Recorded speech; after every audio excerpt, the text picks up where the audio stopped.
الطريق دلوقتي يا برج القوس؟ ايه اللي جايلك في الطريق؟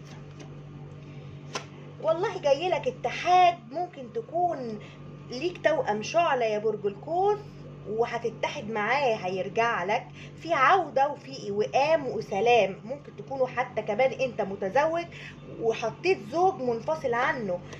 كمان اللي جاي لك هو ممكن يكون ما بيعبرلكش كتير عن حبه، حد بخيل في مشاعره، ولكن عنده حب تملك اللي جاي لك في الطريق ده.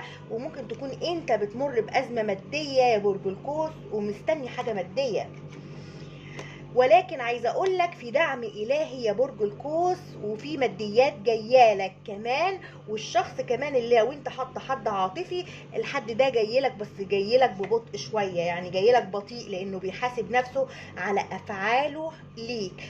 اكيد ان انت حطيت عاطفه وحطيت ماديات في دماغك يا برج القوس.